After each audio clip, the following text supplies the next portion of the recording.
Olá, pessoal, bom dia, tudo bem? Ótima sexta-feira para todo mundo que está nos assistindo hoje. Eu sou a Thaís, faço parte da consultoria técnica aqui da Hanna e hoje nós vamos iniciar aí o nosso primeiro webinar no mês de março. E o nosso tópico é sanitização da água. Espero que vocês gostem das informações passadas e no finalzinho aí irei deixar o meu contato para possíveis dúvidas ou algum tipo de esclarecimento. Vamos lá. Falando um pouquinho da empresa Hanna Instruments, ela foi fundada lá em 1978 na Itália pelo Oscar e Ana Nardo e atualmente aí temos fábricas nos Estados Unidos, Romênia, Itália e Ilhas Maurício e estamos presentes aí com escritórios em mais de 40 países ao redor do mundo. E a Hanna está aqui no Brasil há 19 anos e possui estoque próprio. E oferecemos também aí assistência técnica e consultoria para todo o Brasil.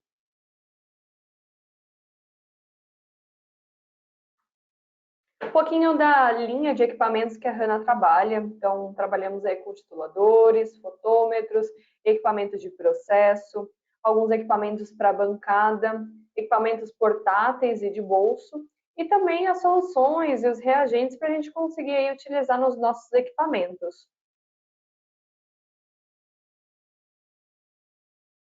Então, aqui nós temos nosso índice. Então, aqui estão os tópicos, né, do que a gente vai falar hoje.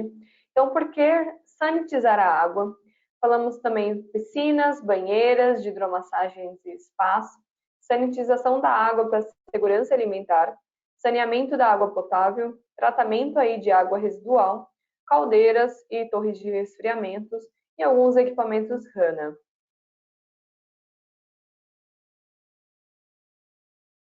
Então, por que sanitizar a água? Então, a água, ela pode conter aí bactérias, vírus e endotoxinas, e esses micro-organismos podem causar aí doença e possivelmente a morte.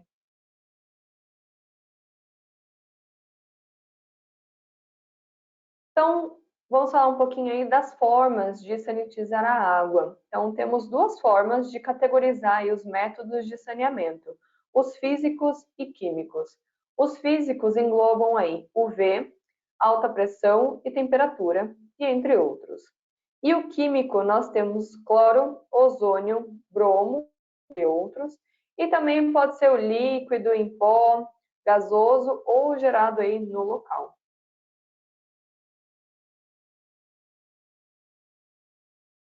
Também podemos aí utilizar produtos químicos, né, os biocidas, que atacam os micro-organismos visando aí a estrutura celular ou destruir os nutrientes necessários para o crescimento desses micro-organismos. E os mais comuns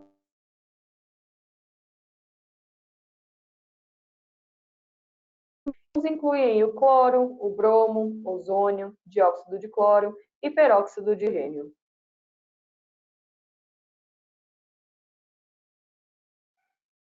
Então, aqui, né, os métodos de saneamento físico, a gente vai destrinchar um pouquinho cada um dos que eu mencionei anteriormente. Então, vamos iniciar com radiação UV, que é ultravioleta. Então, utiliza-se a luz UV para perturbar aí o DNA ou RNA de micro-organismos, impedindo aí sua replicação. Em relação à alta pressão e temperatura, temos aí os métodos físicos, como lavagem de alta pressão ou limpeza a vapor, que removem ou matam aí os micro-organismos fisicamente por meio de pressão ou calor.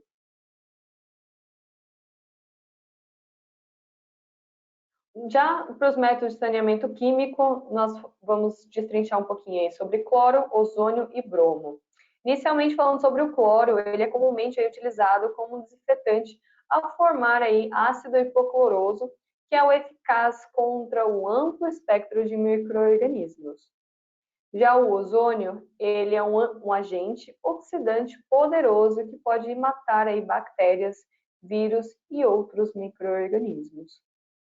E o bromo, ele é semelhante aí ao cloro, e o bromo é usado como desinfetante frequentemente em tratamento de água para piscinas e spas.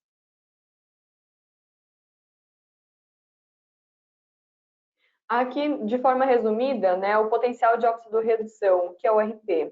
Então, os biocidas mais comuns, eles são fortes agentes oxidantes, né? Então, eles oxidam outras substâncias, ganhando elétrons. No processo, os oxidantes são, então, reduzidos.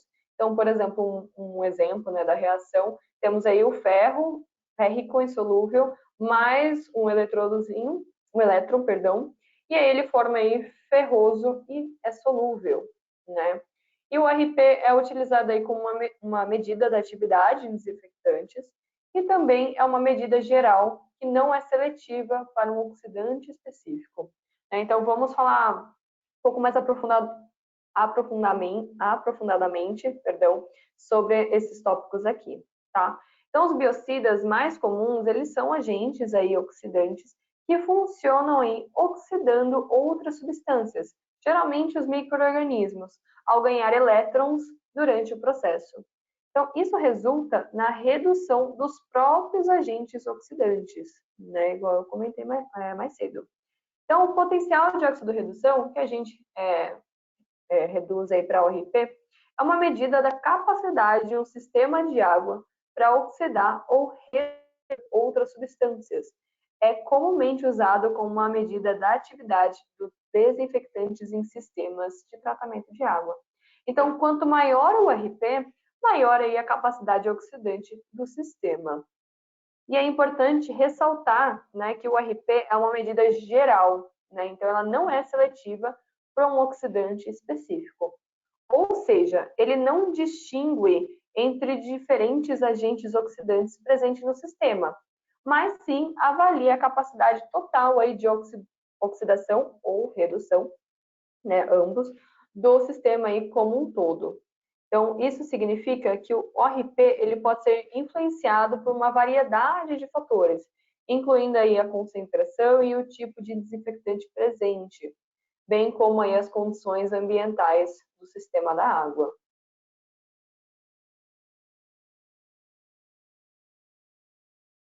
Aí, continuando sobre o mesmo tópico, né? Então, ao medir o nível de oxidação, é possível aí avaliar diretamente a taxa no qual esses micróbios são eliminados.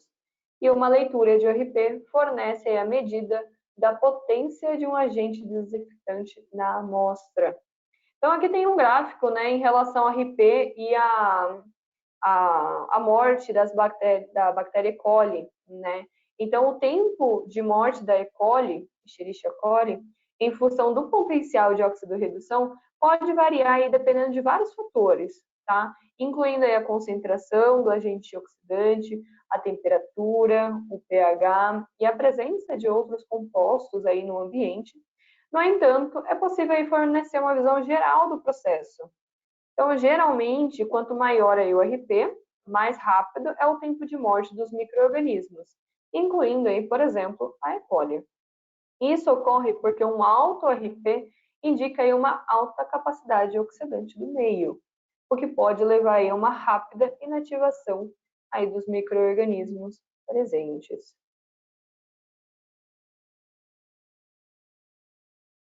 Aqui eu trouxe os diferentes termos de limpeza, né? Então, nós temos limpeza, desinfecção, sanitização, esterilização e nível de garantia de esterilidade, tá? Então, a limpeza, ela remove a remoção física, perdão, da sujeira, detritos e resíduos.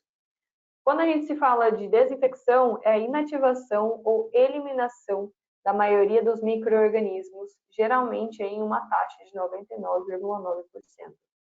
A sanitização é também a inativação ou eliminação de 99,999% dos micro-organismos.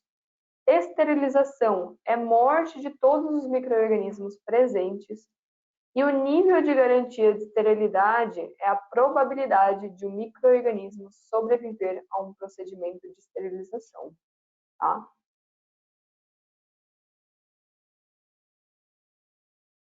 Então, falando agora um pouquinho sobre piscinas, banheiras de hidromassagens e spas.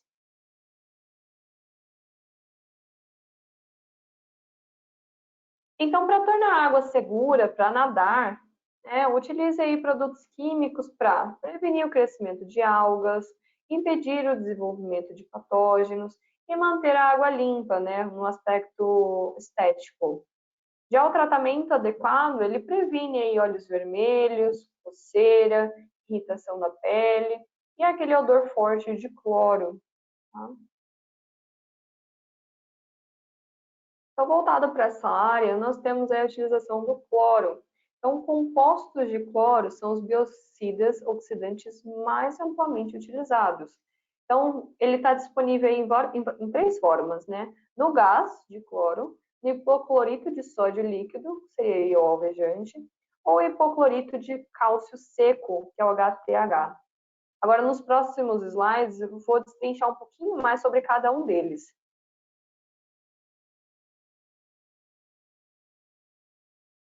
Então, cloro em gás, né? Resumidamente, ele é altamente tóxico, requer aí autorizações especiais para uso e principalmente utilizados em processos industriais e tratamento de água potável.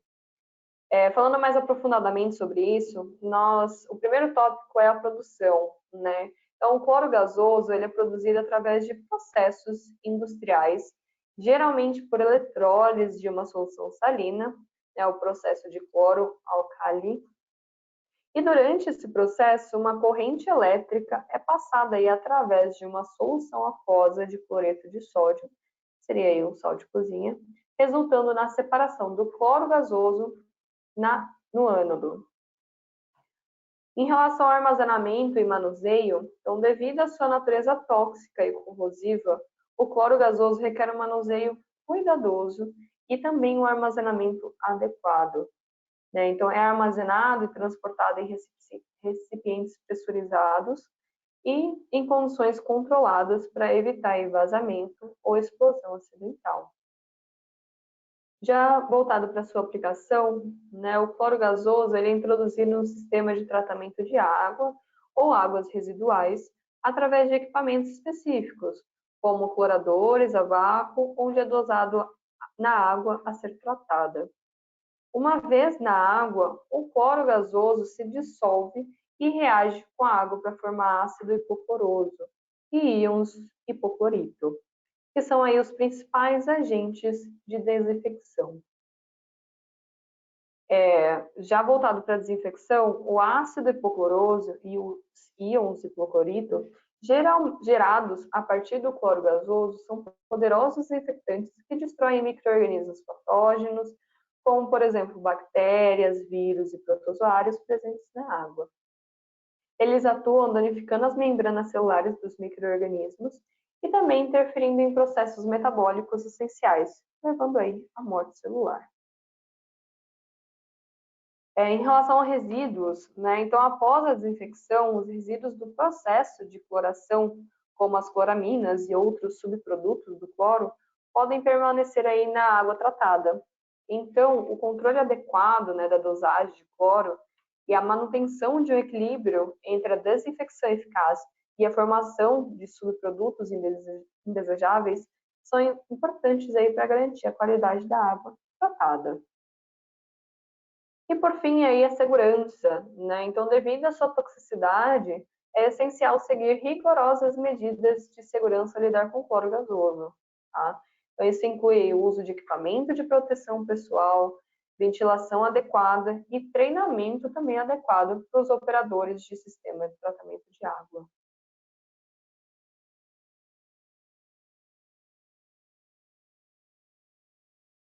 Agora, sobre o hipoclorito de sódio líquido, né, que seria o alvejante. Então, né, em concentração domésticas, ele é encontrado aí por volta de 5,25 ou 6 ou 6,15%. Né? A Hanna também trabalha com kit de alvejante de piscina, que seria o HI 38434.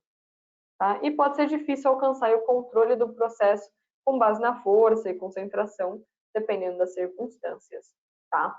Então, falando um pouquinho sobre a composição e concentração, né? O hipoclorito de sódio líquido, ele é geralmente produzido pela dissolução aí do hipoclorito de sódio sólido em água, né? Então, essa concentração típica de hipoclorito de sódio em soluções comerciais varia aí até mesmo de 3 ou até 6%, né? Embora concentrações até um pouco mais elevadas podem ser encontradas. Em relação à propriedade desinfectante, né? Então, o hipoclorito de sódio é um forte agente oxidante, né? E desinfetante também. Ele atua danificando as estruturas celulares dos micro-organismos, interferindo aí nos processos metabólicos essenciais e destruindo aí seu material genético. Isso leva à inativação e morte dos micro-organismos presentes na água, né, superfícies ou outros materiais aí tratados com alvejante.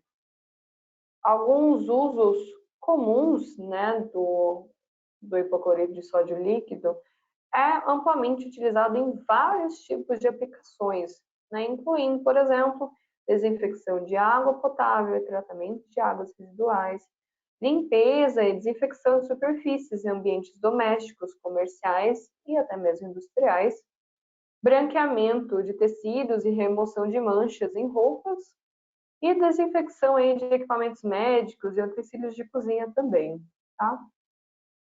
Em relação ao manuseio e armazenamento, né, então o hipoclorito de sódio líquido deve ser aí manuseado com cuidado devido à sua natureza corrosiva e irritante. E deve ser armazenado em recipientes bem fechados, longe de substâncias inflamáveis e ácidos, para evitar aí reações perigosas. Além disso, né, é importante seguir as instruções do fabricante e tomar precauções de segurança, né, ao utilizar produtos que contêm hipoclorito de sódio. E sobre as considerações ambientais, né, então o hipoclorito de sódio pode liberar cloro gasoso quando exposto à luz solar ou calor, o que pode ser prejudicial aí ao meio ambiente. Então, portanto, o descarte adequado de resíduos contendo hipoclorito de sódio e o uso responsável desse produto são importantes para minimizar os impactos ambientais adversos.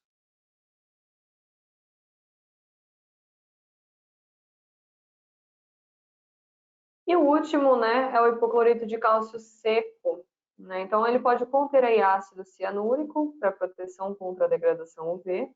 Ele reduz as leituras de ORP como agente redutor. Então, a leitura de ORP não é recomendada quando utiliza esse produto. E é mensurável pelo método DPD, tá? E degrada-se em temperaturas mais elevadas.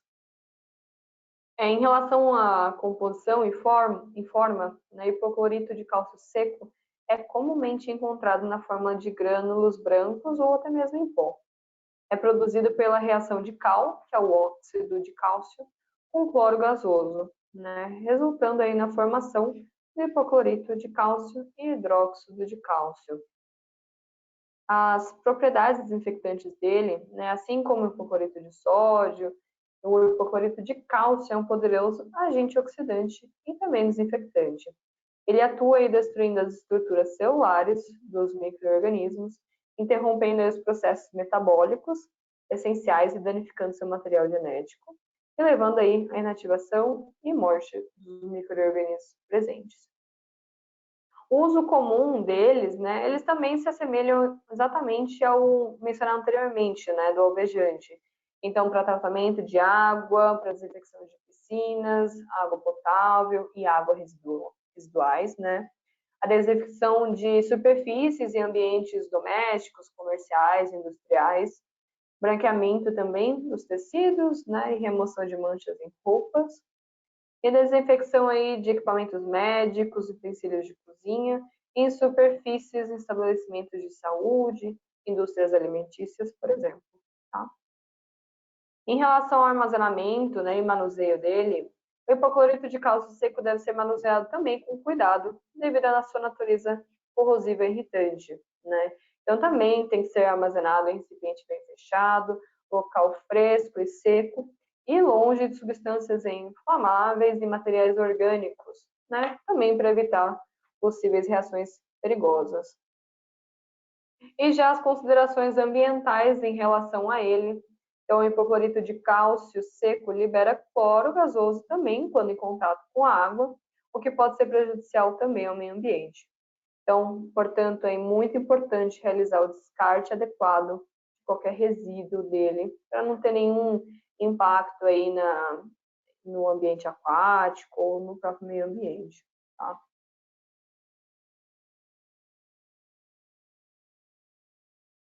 Nós também temos piscinas, né, de água salgada, então aqui em forma, né, de mantenha de 3 a 4 ppm de sal, né, o cloreto de sódio.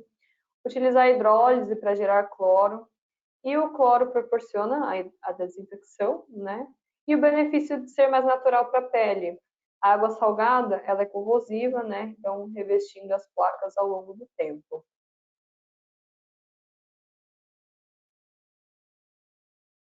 Temos também as formas do cloro, tá? Então, dentro de uma solução, o cloro se divide em sofre hidrólise, hipoclorito e ácido hipocloroso, né? Então, a forma depende do pH da solução. O ácido hipocloroso possui um potencial redox mais elevado e a forma de ácido hipocloroso é 100 vezes melhor em desinfecção do que do hipoclorito, tá? Falando um pouquinho mais sobre, o ácido hipocloroso é uma forma molecular do cloro, né, enquanto o hipoclorito é o ânion do hipocloroso, tá? Então, ambos, eles são, sim, desinfectantes poderosos, mas o ácido hipocloroso, como eu comentei, ele é considerado muito mais eficaz na desinfecção comparado ao hipoclorito, tá?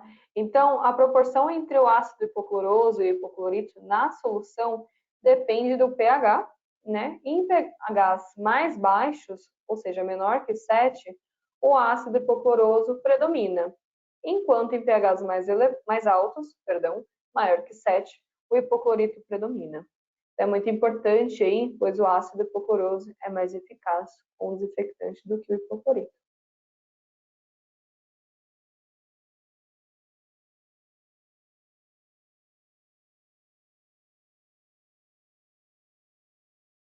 Certo. Agora vamos comentar aí sobre o pH versus o RP do cloro. Tá? Então, o RP é o potencial de oxidorredução e o cloro livre são duas medidas diferentes, né? Então, uma mesma medida de ORP pode ter diferentes concentrações de cloro livre, dependendo do pH, né? Conforme mostra à direita. E, portanto, não é possível substituir uma medida pela outra, tá? Então, nessa tabela aqui, né, a gente consegue observar a mudança do RP em diferentes valores de pH e também concentrações de cloro livre. Tá?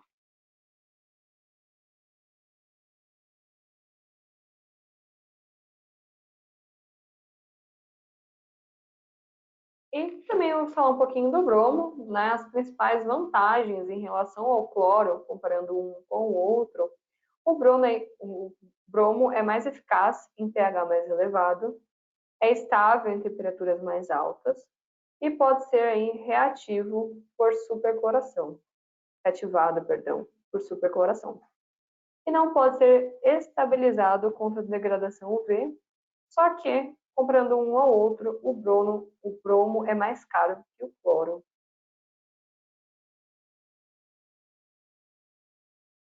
Agora vamos entrar aí sobre a sanitização da água para a segurança alimentar.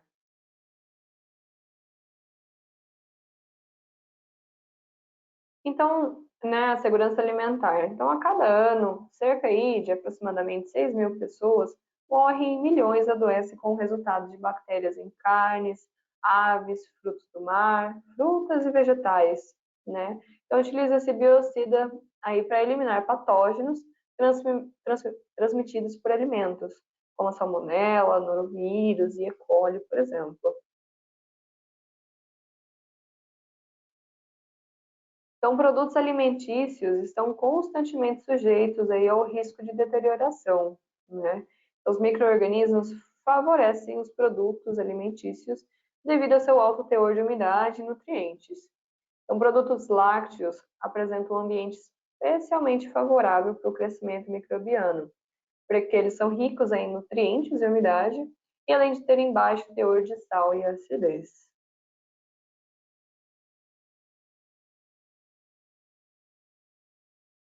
Em relação ao controle de crescimento microbiano, né, então tem o crescimento microbiano é controlado por meio de fatores intrínsecos e extrínsecos. Então, em relação aos intrínsecos, é relacionado à propriedade do alimento, a atividade da água, teor de umidade, pH, acidez, potencial redox, que seria o RP, e antimicrobianos, né, que são adicionados ou naturalmente presentes. Em relação aos intrínsecos, já em relação ao controle ambiental. Então, temperatura, umidade, ambiente microbiano.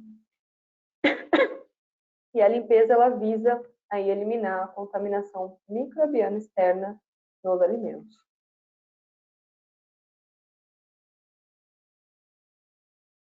Em relação à desinfecção, né, dos alimentos, então, desinfectantes podem ser aplicados em alimentos para reduzir o conteúdo de patógenos, como em frutas e vegetais, sendo comum o uso aí de solução de cloro.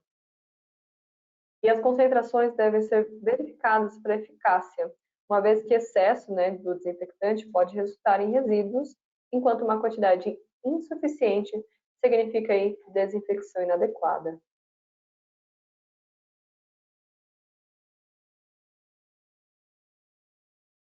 Em relação ao saneamento, né, da água potável agora.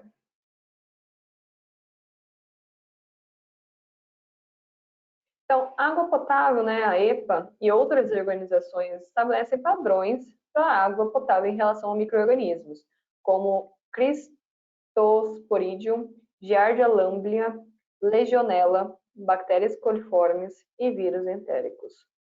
Falando um pouquinho sobre cada um deles, o Cryptosporidium é um protozoário parasita que pode causar infecções gastrointestinais em humanos. Né, e padrões regulatórios definem limites aceitáveis para a presença desse protozoário na água potável. Já a Giardia lamblia é um protozoário também que pode causar doença gastrointestinal. E também os padrões, né, da água potável também incluem critérios para a presença desse protozoário, visando aí garantir a segurança da água. Legionela já é uma bactéria que pode causar a doença dos legionários, que é uma forma aí de pneumonia. As bactérias coliformes, elas são um grupo, né, de bactérias usadas como indicadores da qualidade microbiológica da água, tá? E também a presença dessas bactérias coliformes, especialmente a E. coli, pode indicar contaminação fecal e é monitorada de perto para garantir a segurança da água. E por último, né, os vírus entéricos, eles são vírus que afetam também o trato gastrointestinal. Embora nem sempre, né, diretamente regulamentados, os vírus entéricos podem ser indicadores da qualidade microbiológica da água e são frequentemente considerados aí em avaliações de risco.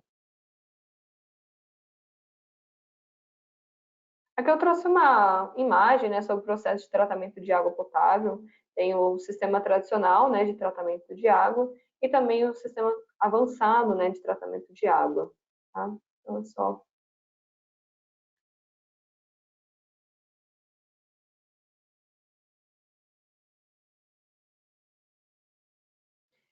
a adição, né, do cloro. Então, adicionar cloro no final do processo, né, de tratamento de água, fornece desinfecção residual até que a água chegue ao cliente, mensuração dos níveis de cloro no ponto mais distante, até 4 ppm é considerado seguro, já em relação à EPA, né? Níveis mais elevados resultam em aumento dos subprodutos de desinfecção, que são os DBDs, e tem os impactos também no sabor.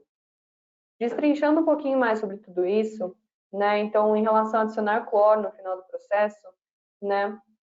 É um tratamento de água e é uma prática comum, né? Para garantir que a água esteja desinfectada antes de ser distribuída aos consumidores.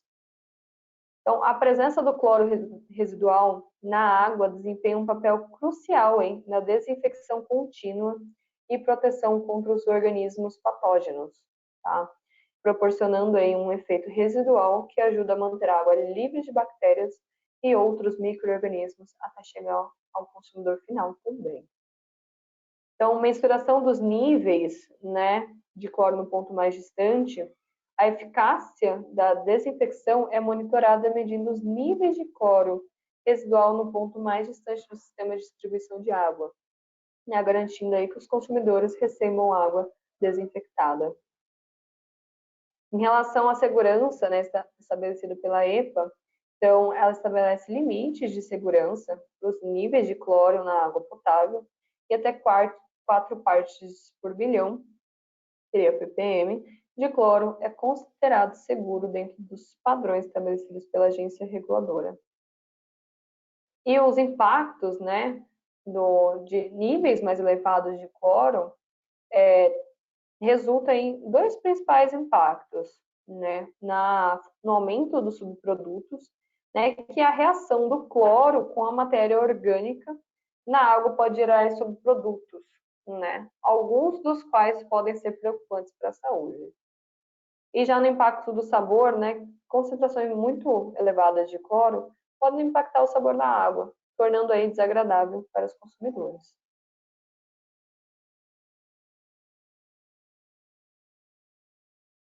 Estou falando especialmente aí do cloro, né, que à medida que os níveis de cloro aumentam, aumenta aí os subprodutos de desinfecção, né, como o THM ou o HAA, são os trialometanos ou os ácidos aloacéticos. Eles são classificados como possíveis carcinógenos humanos e tem que monitorar aí o THM e o HA para medir aí os DBPs. Então, os níveis mais baixos, né, desses subprodutos são atendidos pelo uso aí de métodos alternativos de desinfecção. Tá?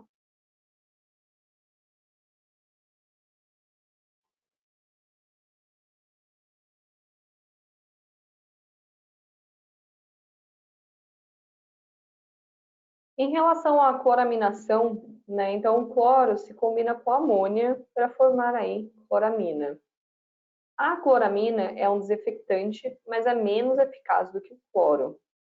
Pode-se utilizar aí a cloramina devido a um longo tempo de contato, reduz os subprodutos de desinfecção e em níveis mais altos de cloro forma-se aí dicloramina e em seguida tricloraminas. Tá?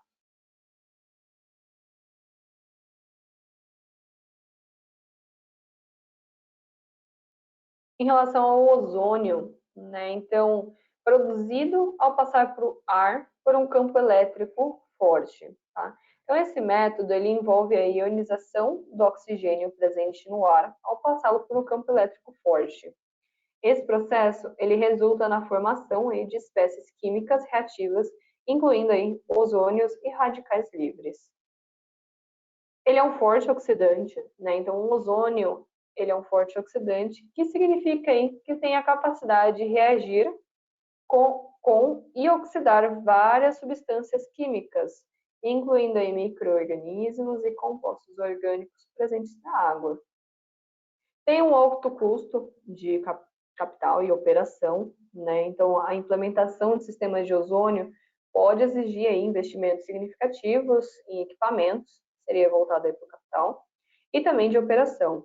Isso inclui custos aí associados à instalação e manutenção do sistema.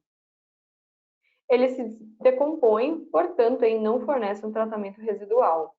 Então, o ozônio é uma molécula instável e se decompõe naturalmente ao longo do tempo. Isso significa que não deixa um tratamento residual na água após o processo de desinfecção. Então, a desinfecção contínua pode exigir aí doses regulares de ozônio. Usado por engarrafadoras, pois não deixa sabor, né? Então, o ozônio é às vezes escolhido aí por algumas engarrafadoras de água, porque ao contrário de outros desinfectantes, como o cloro, né, não deixam um sabor residual na água tratada. Em relação aí, pode ser controlado por RP ou medido quimicamente, o ozônio pode sim ser monitorado pelo RP da água, que é uma medida aí da capacidade da água para oxidar ou reduzir substâncias. E além disso, também pode ser medido diretamente usando outros métodos químicos específicos.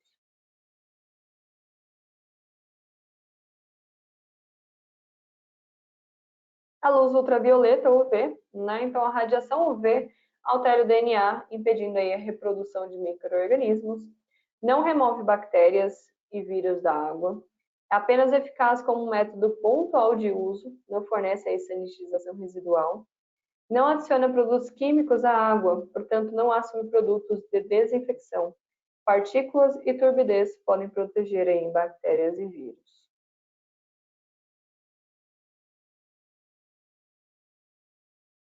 Falando um pouquinho agora sobre tratamento de água residual.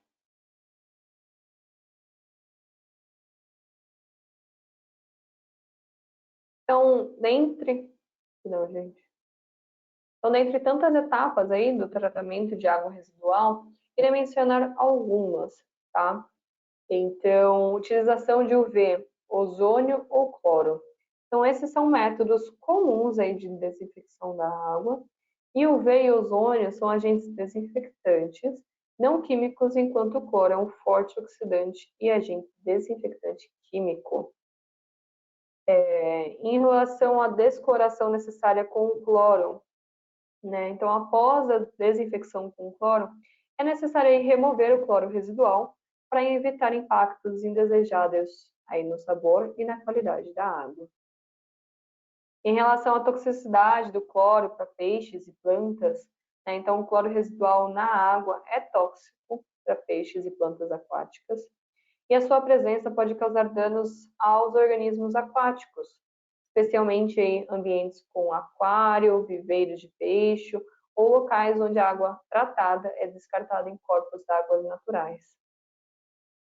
E metabisulfito de sódio para remover o cloro. Né? Então, o metabisulfito de sódio é uma substância química comumente usada para desclorar a água.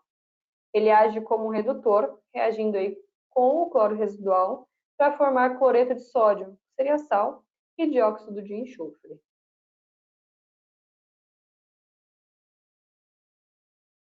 Agora, sobre caldeiras e torres de resfriamento. Então, a sanitização da água em sistemas de caldeira e torres de resfriamento é uma prática essencial aí para garantir o desempenho eficiente desses sistemas e prevenir aí a formação de depósitos, corrosão e crescimento microbiológico indesejado. A água utilizada nesses sistemas deve ser tratada para atender aí aos padrões de qualidade necessários.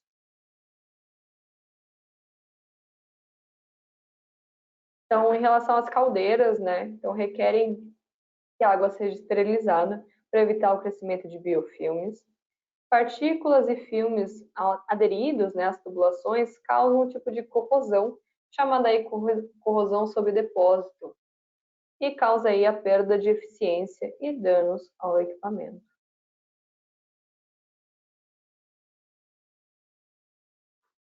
Em relação a torres de resfriamento, prevenir a formação de filmes e crescimento de bactérias. Então, nas torres de resfriamento, a água é evaporada para remover aí o calor. Isso pode levar à formação de filmes ou depósito de minerais em outras substâncias na superfície interna das torres. Então, o crescimento de bactérias na água também é uma preocupação. Né? As bactérias como a legionela podem se multiplicar na água estagnada e nos sistemas de água não tratados. No caso aí, causa obstrução de peças, né, levando a danos e possível falha na torre de resfriamento. Então, esse acúmulo de filmes e depósito nas torres de resfriamento pode sim levar, né, à obstrução de peças e componentes, como os bicos de pulverização e enchimentos. Isso também pode resultar em uma diminuição da eficiência da torre. Então, o aumento, né, do consumo de energia e, em casos extremos, levar a danos e falha da torre de resfriamento. E, por último, aí, o controle bacteriano inadequado e a doença dos legionários.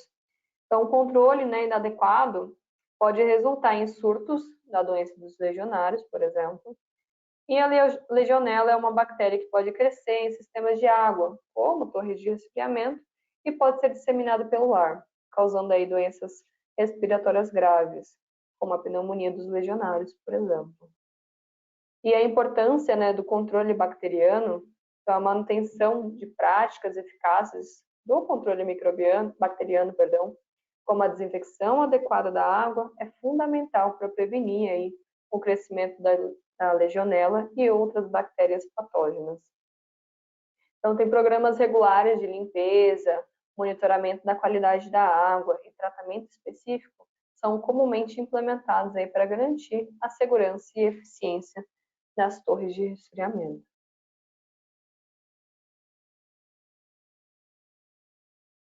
Então, em relação à doença dos legionários, é uma doença respiratória, né? É uma pneumonia típica. Pode se desenvolver em sistemas sem controle microbiológico adequado. E tem esse protocolo de Wisconsin, que é as dosagens elevadas de cloro, 10 ppm de cloro residual, em um pH aí menor que 7,5 por 24 horas, e limpar aí o sistema e repetir. Tá? Então, em relação, né, às dosagens elevadas de cloro, então, o protocolo ele envolve aí a adição de doses elevadas de cloro na água, e a concentração de cloro residual é elevada, especificamente em 10 ppm. Em relação à manutenção do pH menor que 7,5, então o pH da água deve ser mantido aí abaixo de 7,5 durante todo o processo.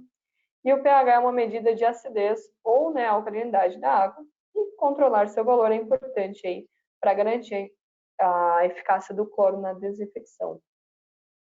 Esse período de tratamento, né, de 24 horas, a água é mantida com essas condições elevadas, né, do cloro e pH, por um período específico de 24 horas. E esse tempo prolongado ajuda a garantir que a desinfecção seja abrangente e eficaz. Em relação aí da limpeza do sistema, então, após o período do tratamento, o sistema de água é limpo, removendo quaisquer depósitos ou biofilmes que possam abrigar aí a legionela.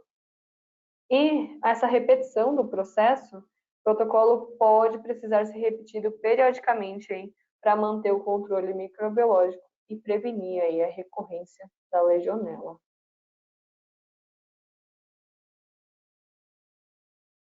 Então, dióxido de cloro então, é geralmente gerado aí pela mistura de hipoclorito de sódio, alvejante e ácido sulfúrico. Deve ser produzido em proximidade ao ponto de uso. Oxidante mais forte que cloro ou bromo, mais eficaz em pH mais elevado. É um biocida aí registrado na EPA, Agência de Proteção Ambiental dos Estados Unidos, por exemplo, e utilizado aí para água de torre de resfriamento, água de processo de alta qualidade e sanitização em processos de alimentos, tratamento antes da cloração da água potável para reduzir a produção de trialometanos e branqueamento da polpa de madeira, né? Não para sanitização.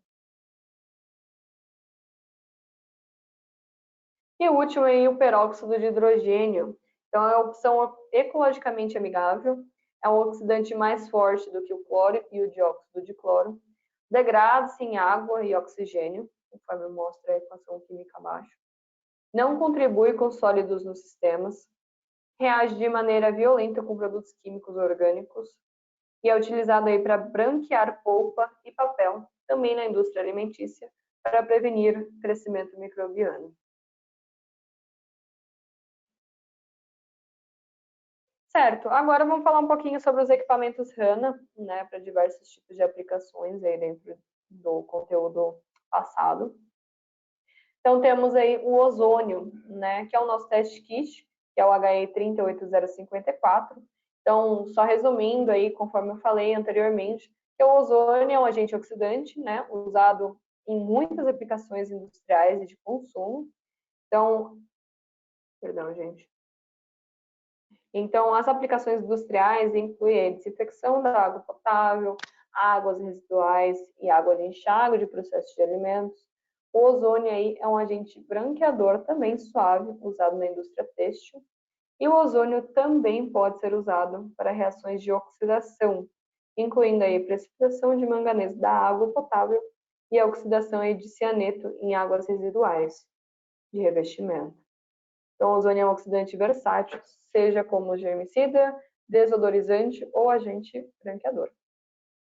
Então, o HI 38054 é um teste kit químico que determina a concentração de ozônio em amostras com faixa de 0,0 a 2,3 miligramas por litro de ozônio.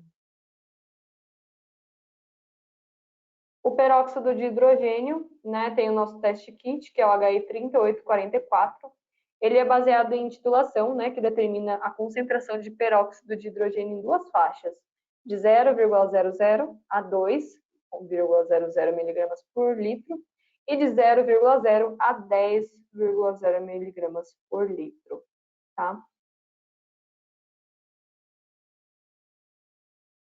Então, no teste kit, né, o peróxido de hidrogênio reage lentamente com o iodeto em solução ácida, né, que é a etapa 1, conforme mostra aqui na imagem, no passo 1, a equação química. E assim, um intervalo de 15 minutos é necessário para permitir que a reação ocorra completamente, né? Então, a quantidade de iodo gerada ela é equivalente ao peróxido de hidrogênio na amostra. Então, o iodo, né, liberado então titulado com a solução padrão de tiosulfato de sódio, que reduz aí o iodo de volta a íons iodeto.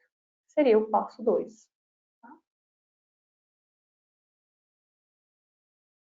Então, os checkers de cloro, nós temos aí o HI701, que é para cloro livre, o HI7014, que é para o cloro livre para a linha de piscinas, né, a linha pool line, o HI711, que é para o cloro total, e o HI771, que é o cloro total faixa ultra alta.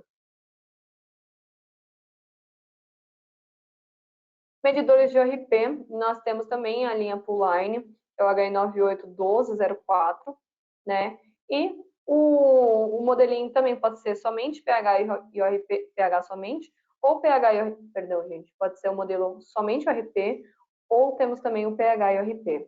Então, HI98121 e também o último HI991003, tá? Os dois primeiros têm o eletrodo removível, né? Então, se ocorre alguma coisa e precisa trocar, pode trocar somente o eletrodo. Para condutividade TDS, nós temos também os combos e portáteis, então o HI98312, ele faz condutividade TDS, o HI98130, né, ele faz pH e condutividade, e o da linha Pool Line, o HI98304.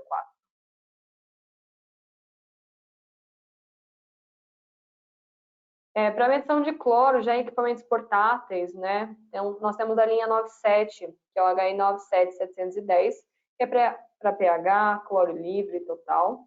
O HI97711 é cloro livre e total.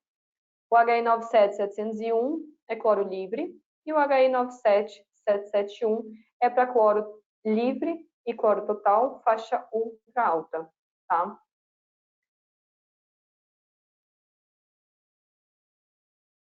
Em relação ao equipamento portátil para bromo, nós temos o HI97716, que é o fotômetro, né, para o bromo, e o 97101, que ele entra aí o bromo, cloro livre e total, ácido cianúrico, ferro, iodo e pH. Para dióxido de cloro, também na linha 97, temos o HI97738,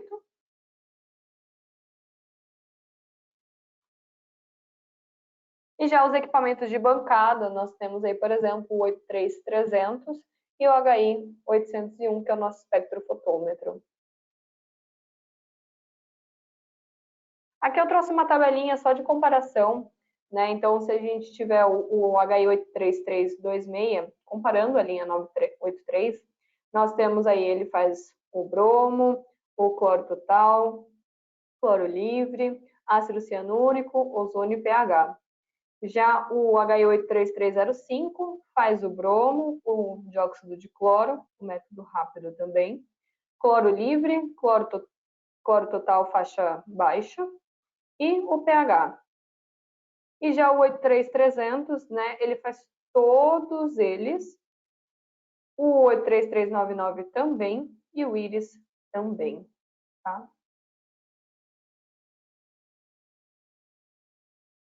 Já o equipamento de controle e processo, né, de cloro, nós temos a família do PCA 300, né? Então, PCA 310, 320, 330 e 340, tá? Então, ele faz análise do cloro, pH, ORP e temperatura, dependendo do código dele, e é capaz aí de continuamente monitorar, controlar e ajustar o cloro e o pH.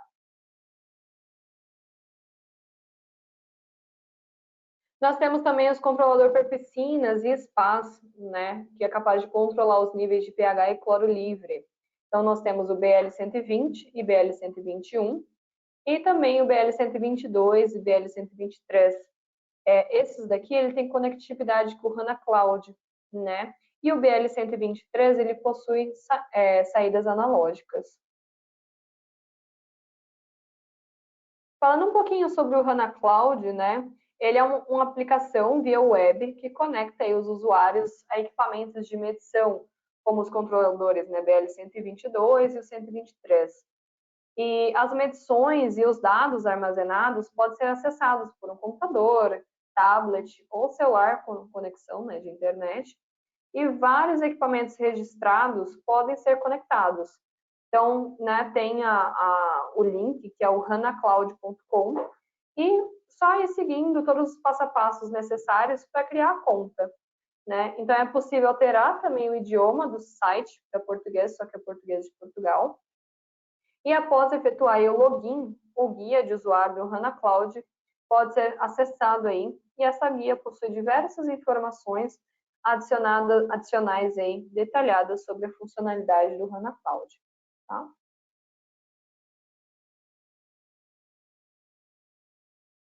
Nós também temos o BL100, que é um controlador de pH e bomba dosadora, e o BL101, que já é um controlador de ORP e também bomba dosadora. Temos também o BL7916, que é um dosador e controlador de pH, e o BL7917, que é um dosador e controlador de ORP. Nós temos aí o HI510 e o HI520. O 510 ele só tem um canal, tá? E o HI520 tem 2 canais. Ele pode ser usado aí para medir o pH, o EC, que é a condutividade, e oxigênio dissolvido, tá? E nós temos aí algumas outras opções, né? O HI8710, que é um controlador de pH e pode ser ajustado aí para dosagem ácida ou alcalina. O HI8711, ele permite a seleção de 2 set points com 2 saídas independentes para dosagens ácidas e alcalinas. Então, tem um autodiagnóstico para verificar a calibração aí de deslocamento, inclinação e contaminação, deteriorização do eletrodo. Tem também um sistema de alarme fail-safe, que protege aí contra problemas causados por falha aí na fonte de alimentação ou interrupção do sinal. E tem aí uma opção de manual selecionável on, off e o controle de dosagem automática, né, para dosagem alcalina e ácida com indicador. E o último é o HI943500, são controladores aí de condutividade e possui 4 modelos diferentes, disponíveis aí com diferentes faixas de medição. Então, por isso que é muito importante aí saber a faixa de medição certinho e para satisfazer qualquer requisito de aplicação, tá? Então, finalizamos nosso webinar sobre a purificação da água. Então, tá aqui meu nome, meu contato, para qualquer dúvida pode entrar em contato comigo. Deixa eu ver se tem presença de perguntas.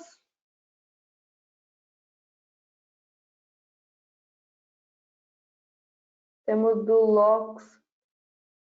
Deixa eu ver só um instantinho. Qual a diferença do cloro livre e cloro total? Só um instantinho.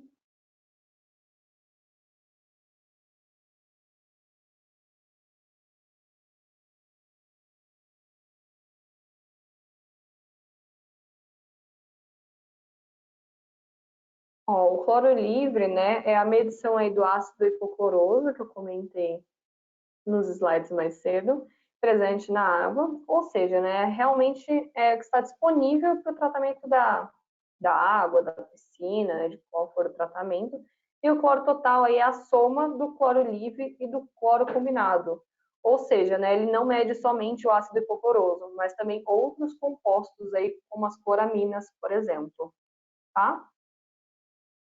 Espero que eu tenha esclarecido a sua dúvida. Bom, fico à disposição para possíveis dúvidas posteriormente, tá?